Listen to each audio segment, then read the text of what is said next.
Welcome everyone, Rowdy here. Let's take a look at the world event called Locked On. And let's just go over the scoring real quick. Your epic fight, Gorthrum and Feldras, will be on the board to start. And those are each worth 2 Orc Skulls. And you'll have to do 15 fights between all of the epic fights. Once you've done 15 fights, then legendary fights will become available, and that is Garnock and Solzara. And once you've done them, those are worth 4 Orc Skulls. And once you've done 15 of those, then you have access to the mythic fight, Shade of Zorn or Gargantor. Those are worth 6 Orc Skulls. And it's basically, once one of these pops up, you have an equal chance of getting that or any other fight, and the same thing with the mythic one. So I did buy the first 4 tiers, which I normally do. Just buy up to the weapon. That's what I do, even though it's not a very good one. Gain a barrier, deal 33 damage to an enemy and silence them.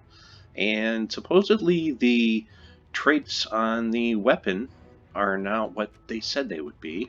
I have not looked, because I don't ever plan on using it. I just bought it so I could have a full metal, which increases your skull damage by 160%. And let's go ahead and look at the team I'm using right now. I'm using Glacian, who turns yellow to blue and red to Doomskulls, frees the strongest enemy. He has 65% skull reduction, which is pretty good. Gorgotha is also an option in here, which he has 75% skull reduction, and he'll make mana for you, but you have to get him filled first. So if you have the first 2 tiers bought, at least you'll have the Potion of Explosion and Enchantment. And then I'm using Marilith, of course, just to create mana quicker for everybody else. Doomed Glaive is my weapon. Those are limited to green and brown weapons only, and he does damage to all enemies and converts brown to Doomskulls. And Wrath is also a double converter. Now he reflects 25% of skull damage, but he doesn't have any skull reduction. So if you put him in the front, it's going to get really hard really fast. And he transforms blue to brown and yellow to skulls. And you can see blue to brown and brown to Doomskulls. There's a lot of different builds if you don't have Glacian and Wrath and Doom Glaive, and so you just have Wrath. You could put Web Spinner up front here because that does triple damage. It'll web the enemy, and then it will do triple skull damage. And since you are not using Doomskulls with Wrath, that'll work out pretty well. I'm using Sunspear just for the fact that it starts with Entangle, and you usually have a lot of red on the board, and that's what you need to get your Doomskulls going. So that's the team I'm running. Let me show you some of the troops that are available. We're basically stuck with green and or brown daemons. These first 8.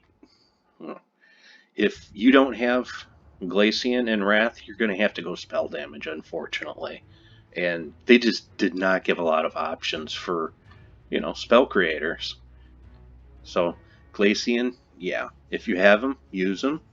Glutmaw might not be a bad option if you don't have any skull converters. He does have a 25% to devour a random enemy boosted by enemy deaths, which each enemy death is an extra 5%. Gorgotha could be your tank up front with 75% skull reduction. Gluttony, same thing, 20% chance to devour. And Kerberos, deal 45 damage to an enemy with a 40% chance to devour them. You could go the Devourer route if you don't have any of the good skull converters. I don't think that's going to get you very far, unfortunately. But they just didn't really put enough skull troops in here for people. But they don't care. And then there's also Wall of Tentacles, which could be interesting for, low to mid-level players who don't have any skull converters. He reflects 25% of skull damage and inflicts entangle when doing skull damage. So you could put that up front as well, and it does gain armor boosted by daemons and enemies. That's an option as well.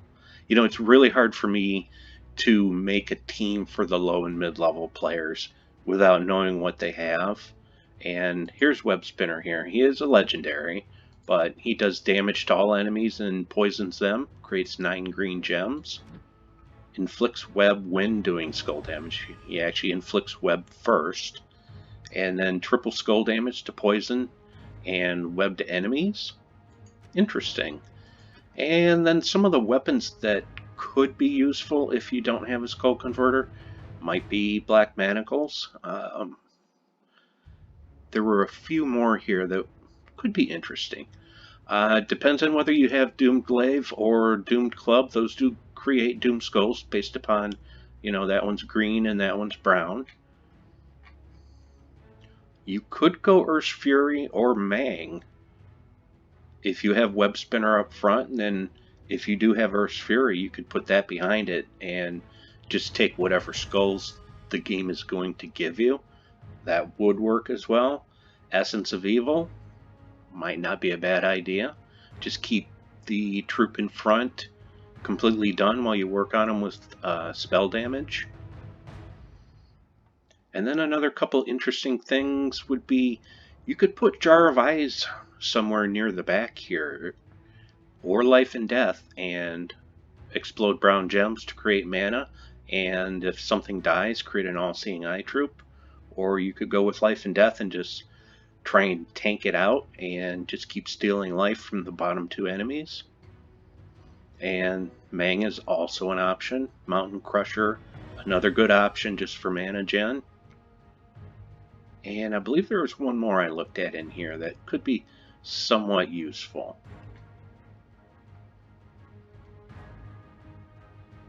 And you'll have to pardon me while I look for it. Urskaian Crown might not be bad either. It creates red gems and summons a random Urska troop.